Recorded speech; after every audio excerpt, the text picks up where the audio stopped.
Chiefs with the 9th pick, the highest pick they've had in a long time. Jordan Tyson, wide receiver of Arizona State. The Chiefs do not choose to draft good route runners for some reason. If we have trouble with Rashee Rice or whatever, this is a guy that can work the intermediate field. We have to figure out how to put pressure on these passers, and that would be a perfect opportunity at pick number 9 to grab one of these high-profile guys. And the one that we're going to talk about today, y'all, is edge rusher David Bailey from Texas Tech. Everybody's excited about the NFL draft this season for the Chiefs because that's all we have to look forward to, baby. Chiefs with the 9th pick, the highest pick they've had in a long time, and a lot of names are getting thrown around. A lot of fans saying, I want this guy, I want that guy. People have their mind set, bro. But let's talk about a couple of guys today that I think are both very high-profile players, both those blue-chip playmakers, and both could be an option for the Chiefs at the end of, at the draft there at pick number 9. A lot of people talk about like Reuben Bain Jr., a lot of Jeremiah Love. We don't know if they're going to make it that far. I think both of these guys absolutely could make it to number 9. So it's pretty intriguing. Let's start on the offensive side of the football. Jordan Tyson, wide receiver of Arizona State. Mike, he's 6'2", 195 pounds, kind of considered the X receiver. He exploded onto the scene in 2024 with 1,101 yards and 10 touchdowns. Widely regarded as one of the most polished route runners in this class. He has a basketball background, which he uses to dominate the catch point, high point the ball effectively. His strengths would be like elite body control, refined route nuance, the versatility to play both the slot and the boundary. He just seems like a natural type playmaker to me, Mike. And I think anyone wanting to go wide receiver at number 9, to me, that seems a little rich for the roster that we're looking at replenishing here, because I would tend to lean towards pass rush, running back, something of that nature. But I think anyone wanting to go wide receiver here couldn't be upset with Jordan Tyson. No, I like Jordan Tyson. Dug into tons and tons and tons of games. Went all the way back, watched him in Colorado. He actually played under Prime in Colorado. He was the first Colorado true freshman to record a touchdown catch in the season opener for Colorado. He hurt his knee later in that year, and somehow Prime let him get away, and he chose to transfer to Arizona State. Even at Arizona State, Sam Levitt, their quarterback, who almost transferred to UK, that was rumored for a little while, but he ended up going, I don't remember where he ended up going to, but he ended up being injured. Jordan Tyson ends up missing, I want to say he missed the bowl game this past year because he was injured. He's got a lot of injuries under him. He had an ACL, MCL, PCL tear at one time. The past year he was dealing with I think it was a hammy or something he was dealing with the entire time. Yep. It was something crazy. He actually had a collarbone fracture back in 2024 that sidelined him for the end of the season. So he's big time injury prone. And I believe if he were to fall to number 9, it's going to be those injuries that will cause it. Because if you just look at the talent on the field, the kid is an absolute nightmare to guard. I think he is absolutely the most explosive wide receiver in this draft. And you're going to see the big 3 start to rise. The cream's going to rise to the top here. Jordan Tyson, Mekhi Lemon from USC, and Carnell Tate. It's going to be one of those 3 guys going to be the first receiver off the board more than likely, unless somebody just goes ham and steps it up during the draft time, during combine, during pro days or whatever. But right now, I give the nod to Jordan Tyson. I think he's the one, and this is why I'll say it, because he's super explosive, and he's got a split-step release that is just flat-out elite. Like, this dude's route running is top-notch. He's the best route runner in this draft. We said the same thing about Ladd McConkey. The Chiefs do not choose to draft good route runners for some reason. They just want pure athleticism, guys they think they can miss in a phone booth, just all this stuff. But I'm telling you right now, this dude right here is a top-notch route runner. He gets open so fast. He is so impressive. He can win at the line of scrimmage and get vertical. He puts corners in a washing machine pretty much. He wins with suddenness. He wins with power. He wins with strength. His tempo and his route running is some of the best I've seen, maybe all the way back since Ladd McConkey. He's got elite separation. Nobody in this class can separate like he can. He's a 79% separation percentage, which is 82nd percentile in the entire NCAA. So this dude is insane. Like you said, he's tall. He's got a big catch radius. He doesn't drop anything. I think he dropped 1 ball this year. Now, back in 2024, he had a few concentration drops, but it looks like he cleaned it up this year. So overall, besides his injury history, this dude feels like a very good prospect, and I would gladly take him in the top 10 if I felt like his injury history is going to be something that's not going to hinder him going forward. Right. Well, like I said, I feel like he's just kind of a natural playmaker. It just comes easy to him, right? I Yeah. did notice that he creates most of his separation. You're talking about him getting a lot of separation. That does seem to come through timing rather than just like raw speed. And like you Yes. said, the Chiefs haven't really gone after those polished route runners. They're always going after the raw speed. So it'll be interesting to see if they will consider Tyson here. Now, if you look at some of the weaknesses, you mentioned his significant injury history, but also that speed is a knock on him. They say that his breakaway speed after a catch is super inconsistent. That's pretty much the only thing that scouts don't like about him. But I think with the Chiefs, Mike, he could be an X, he could be a Z. I think that, he could give us a consistent outside threat. His ability to win against press man coverage would give Mahomes somebody to throw 50-50 balls to. Yeah, absolutely. And that's something we haven't had. So I think a lot of people have wanted that, and we just don't know. Well, it's like, will Andy not go for that? Because we just can't seem to ever get it. So I really don't know. But I do think, with Travis Kelce's career coming to an end, you're missing your primary red zone target at that point if Travis were to step away from the game.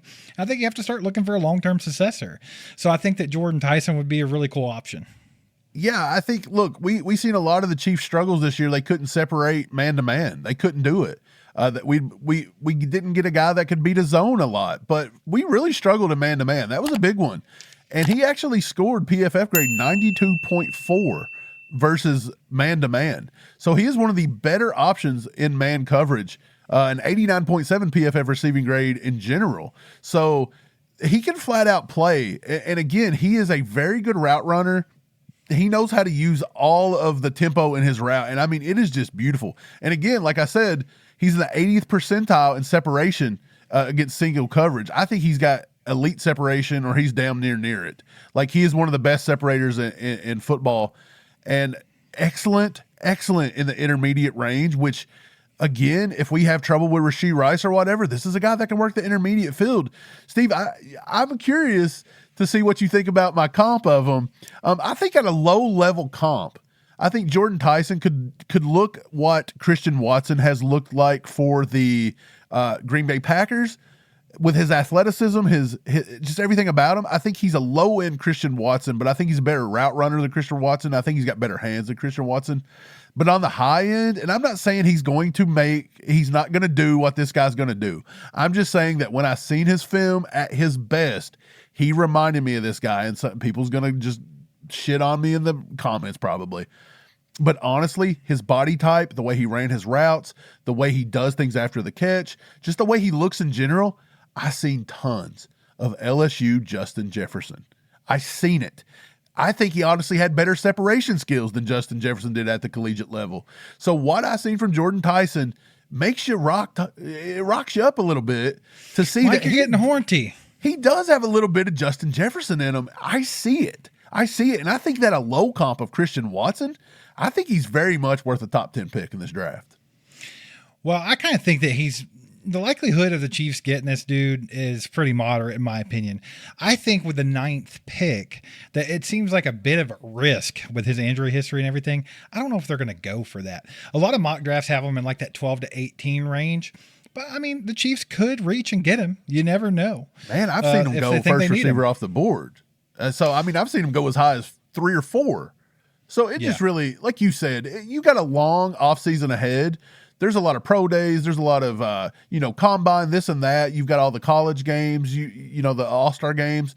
And like you said, I think his biggest thing is going to be spending time with team doctors. Like, this dude's going to be like he lives in an emergency waiting room the rest of his life for the next 3 months. Who's the kid that we just had for Clemson forever and couldn't get him on the field? Justin Ross. Yeah. No, we don't need that. We don't need it. That's a little scary, Right. But no, I really do like him as a prospect. The next great touchdown is coming, and you can bet on it. All Chiefed Up has teamed up with DraftKings Sportsbook, and just because the regular season has ended doesn't mean the excitement has to. Love the thrill of live betting? DraftKings has got you covered. Bet live on star player props and in-progress games right as they happen. New customers can even turn $5 into $300 if your bet wins, paid and bonus bets. So sign up using our promo code ACU. And again, new customers who bet $5 can turn that into $300 if your bet wins, paid out in bonus bets. With DraftKings, the crown is yours. But let's move over to the defensive side of the ball, because I think that pass rush is the name of the game for the Kansas City Chiefs. We have to figure out how to put pressure on these passers, and that would be a perfect opportunity at pick number 9 to grab one of these high-profile guys. And the one that we're going to talk about today, y'all, is edge rusher David Bailey from Texas Tech. This guy stands at 6'3", 250 pounds. He's a pure, just get after the quarterback specialist. He's a transfer from Stanford, and he kind of became the heartbeat of that Texas Tech defense, man. Leading FBS in pressures at 81, recording 15 sacks or 14 and a half sacks in the 2025 season. I think it's Romello Height on the other side there. He's not chopped liver either. Right. But David Bailey's the one that's getting all the smoke, man. But let's talk about him, man. Just his twitch is elite. Athleticism, explosive first step, elite. He possesses a deep bag of pass rush moves. He's got that high-end spin. He can speed to power transitions that make him a nightmare for offensive tackles. Mike, the problem here with David Bailey, I watch his tape, and it's super exciting. I love that type of pass rusher. They're just so fun to watch, and he's so good at what he does. He's a specialist. Like, he's not going to come in here and help in the run game. He's not going to do this and that. He's not going to, sure, I'm sure Steve Spagnuolo would probably drop him into coverage here and there, but what this guy does is get after the passer. It's so fun to watch a guy on the edge with that kind of speed, that kind of bend. And it's just something we haven't had in a long time. But he doesn't fit that Steve Spagnuolo prototype that we always have to look for when we're talking about edge rushers coming to the Chiefs. He just doesn't do it. We're always looking at like those bookend guys like George Karlaftis, Mike Dana, Charles Omenihu. He doesn't really fit that mold. He's just not that guy. He's going to stand up on the edge, and he's going to win with speed and bend. And I just don't know if we would use pick number 9 on a guy like David Bailey, Mike, because we had Josh Uche, who plays much in the vein of David Bailey. They play a similar style of football, and we wouldn't even put him on the football field at all. And then he goes on to the Philadelphia Eagles the next season, and for the first quarter of the season, he was the top pass rusher in the league. So it's just, I don't know if we'll go that route, man. He's very exciting to watch, but I just don't think it's very likely that the Chiefs would draft him. Right. That's where I'm at with David Bailey. Like, I think he's a hell of a football player. But the problem is, again, his weight is fluctuating. Some people say he's 245. Some people say he's 253, 254. You'll have to see where he comes in. Either way, I think all of that's a little low for Steve Spagnuolo. I think Spags wants him in the 60s at minimum. He's not going to give you that versatility in the NFL. He's not going to be able to kick down into a nose. He's not going to kick down into defensive tackle like you even seen Ashton Gillotte do a lot. I just don't think David Bailey's got the strength to do that. I think Ashton Gillotte's a lot stronger than David Bailey, upper body strength. Now, I could be wrong about that, but on film, Ashton Gillotte looks like he was holding his own on the interior, and I don't know if David Bailey could do it. No. He's also going to be 23 going on 24 going in, so he's one of the older prospects. He played at Stanford for a couple years. He done pretty well. He went on over to Texas Tech. He actually made Bruce Feldman's freak list in 2023 and 2025 for his speed, not for his strength. It was for his speed because he is fast. I said it yesterday on the live. He's been clocked at 20 miles per hour on the football field before, and he is a defensive end. It's insane. He's super twitched up. He's explosive. He's got tons of speed moves, spin moves. He's got a Euro step. He's got a club rip. Insane burst and twitch off this guy. He is pretty much a game changer off the edge as a pure pass rusher. He'll hustle to the ball all over the field. He can seal the edge decently, but if they run at him and they put 2 guys on him, his back's on the ground and he's out of the play. Like I'm telling you, for all the good plays you see David Bailey and all the highlight plays, you can find the exact opposite on the other end where he is just getting dogged in the run game. He just don't have that ideal length and size that you're wanting. Spags wants the Carlos Dunlap types. That's just the way it is. And so his speed to power is always getting stalled out. That initial push, if he can't beat you with the initial push, he's beat. You can run at him. His body frame's basically maxed out. His arms are a little shorter, and I know people will say, well, you like, Ruben Bain, his arms are short. Yeah, but Ruben Bain's built like an army tank. Ruben Bain is good in the run game. He can pick up David Bailey and throw him 14 yards, Absolutely. The other thing I'll say about this, besides him being a little up and down, Besides, he don't put his hand in the dirt. Besides that, he's not really going to set a good edge for a Spags defense. He's not versatile. All these things work against him for Spags. But here's another one. He was ejected for kicking a player in a game. He also had an incident with a cameraman. Now, I don't really know if they got to the bottom of that incident or whatever, but it's possible he's got some red flag issues. And so for that and his play style and everything else, I comped him to Marshall's Mike Green that come out last year. If you remember, he got accused of a couple things, dropped all the way down to the Ravens in the second round. A lot of teams passed on him multiple times. And why? He was a little undersized. He come in at about the same exact size as David Bailey. And when he got to the NFL, you would have thought that the Ravens would have found something to be able to do with him. He ended up having 26 tackles, 4 sacks, and 34 pressures. While that looks good compared to the Chiefs' defensive line, it's really not all that great. The Chiefs' defensive line is just that bad. He had a 46 overall PFF defensive grade, which was 109 out of 115, was Mike Green, and a 47 run grade, which finished 108th out of 115. And honestly, the way I watched David Bailey play and the film and the similarities to Mike Green, nothing tells me he's going to come in and do any better than Mike Green did in his first year rookie season in the NFL. And for that reason, I don't pick David Bailey in the top 10. I don't think he's a top 10 pick. See, I kind of lean a little bit the other way, and here's why. I don't think it's very likely that we would get David Bailey, but it's not impossible. For those of you out there that love David Bailey and want to see him in a Chiefs uniform, I think it could happen. And here's why. Dude, a lot of analysts, despite the red flags and this and that, they think that Bailey is a top 10 lock. Absolutely 100%. They think he's that good. And the Chiefs, he's up there. Their biggest their primary priority this offseason has to be pass rush. It just does. And if you get to pick number 9 and he's the best player available at a premium high value position that you need, sometimes you just go with it. And I think that David Bailey could come to the Chiefs just because he's at the top of their board when they pick. So, I mean, it's a possibility. I don't think it's likely. I don't think he fits into the mold of Steve Spagnuolo's edge rushers and all that. But if they want a playmaker and they want a guy that can come in and transform the defense immediately, then they just go with the good football player, which is David Bailey. So I think it's possible that he could end up with the Chiefs. I agree. I've got Ruben Bain as my number 1 guy right now, and we've still got 2 or 3 months, so they're going to get moved more than likely. But Ruben Bain right now is my number 1 edge. David Bailey is still sitting at number 2, and I've got a guy that me and you both love, Cassius Howe, but he's also the same size as David Bailey. He's the 249, 250 guy, 6'2", 6'3". And then after him, you've got Keldrick Falk out of Auburn. I've got him as my number 4 edge right now, and honestly, defensive tackle. Yeah, honestly, he's at 285 pounds. But what does that offer? That offers versatility inside and out. That offers a guy that can set the edge. It's not going to offer you much pass rush. No, in my opinion, he don't. You're right. Now, this isn't a Keldrick Falk episode, so I won't get into it too much.